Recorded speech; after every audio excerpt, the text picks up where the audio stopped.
अस्सलाम वालेकुम। मैं हूं साजिद और आप देख रहे हैं आपका अपना यूट्यूब चैनल साजिद सोपी। जैसा कि आपको पता है जी कि मैं पिको, लैस, एम्ब्रॉयडरी, कढ़ाई, सिलाई और इनकी मशीनों के मतलब वीडियो अपलोड करता रहता हूं।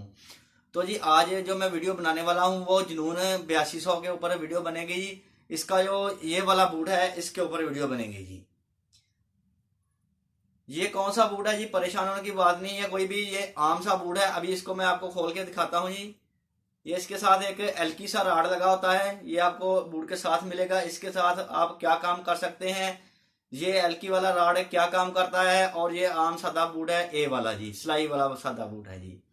और ये इसके साथ एक एल्की राड होता है। इसके साथ आप क्या कर सकते हैं, ये बूट के इस आपने देखा होगा कि जो ये बूट का ऊपर वाला हिस्सा है इसके ऊपर ये एक सुराख होता है जी, और ये इस सुराख के अंदर जाके इस तरह से इसके अंदर फिट होता है जी। तो ये अभी मैं आपको बताता हूँ कि इसके साथ आप क्या कर सकते हैं, ये किस काम के लिए बूट के साथ लगा होता है। तो चलते हैं मशीन की तरफ और करते हैं काम शुरू। काम शुरू करने से पहले जिन मेरे दोस्तों ने चैनल को किया हुआ है सब्सक्राइब, उनका बहुत बहुत शुक्रिया। और जो मेरे चैनल पे नए हैं चैनल को जरूर सब्सक्राइब कर लें और बेल आइकन को प्रेस कर लें, ताकि इस तरह की आने वाली वीडियो का नोटिफिकेशन सबसे पहले आपको पहुंचे और आप उसको देख सकें। शुक्रिया। तो जी बूट को आपको आपको मैं अच्छे से दिखा दूं, ये कोई ख़ास बूट नहीं, ये आम सा बूट ए वाला जो इसका सादा सिलाई वाला बूट है वो है। और जो इसके साथ हम बूट को अटैच करते हैं, ये बूट का ऊपर वाला हिस्सा जो मशीन के साथ लगा होता है। और आपने देखा होगा कि इसके पीछे ये एक सुराख है और इसके ऊपर एक पेच है। तो ये वाली जो एल्की सा राड है ये इसके अंदर इस तरह से जाएगा जी, और इस पेज की मदद से हम इसको टाइट कर लेंगे जी, और बूट को हम इस तरह से फिट कर लेंगे जी मशीन के अंदर। तो जी जब भी हमने शलवार का नेफा बनाना हो या कोई पीस के ऊपर पर्दे के ऊपर हिम लगानी हो, ज़्यादा चौड़ी हिम लगानी हो, तो हमारा आइडिया जो है वो ख़राब हो जाता है कि हिम कितनी चौड़ी बन रही है, कम चौड़ी हो गई है या ज़्यादा चौड़ी हो गई है। तो ये वाली एल्की इसी काम के लिए होती है। मिसाल के तौर पे हमने इतनी चौड़ी हिम लगानी है, तो इस एल्की को हम ये वाला जो इसका पीछे वाला पेच है इसको खोलेंगे और एल्की को इस तरह से इसके साथ लगा देंगे जी।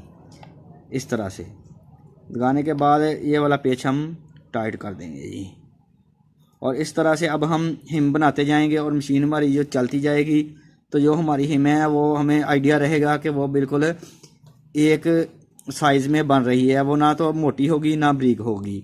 तो हिम का जो इधर वाला सिरा होगा इस तरह से, वो हम इसके साथ साथ चलाते जाएंगे जी इस तरह से। तो इससे हमारा आइडिया रहेगा कि जो हमारी हिम है वो एक साइज़ में बन रही है, ना मोटी बन रही है ना बारीक बन रही है। इस तरह से हम शलवार का नेफा भी बना सकते हैं।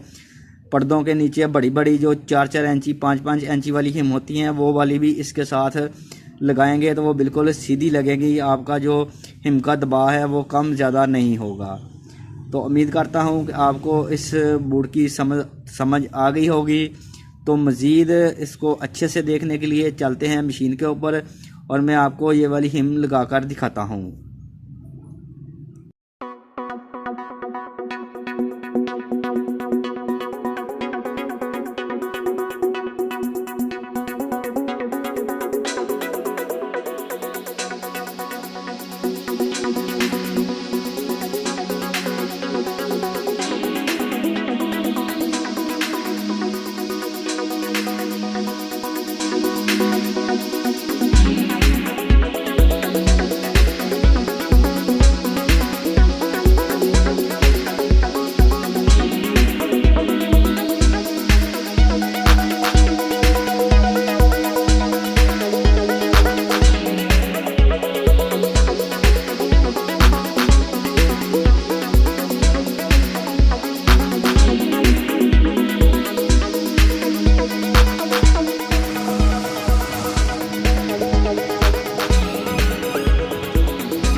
वीडियो अच्छी लगी है तो वीडियो को ज़रूर लाइक करें और मेरे चैनल को ज़रूर सब्सक्राइब करें। नेक्स्ट वीडियो के लिए मुझे दीजिए इजाज़त और अपना रखिए ख्याल। अल्लाह हाफिज़।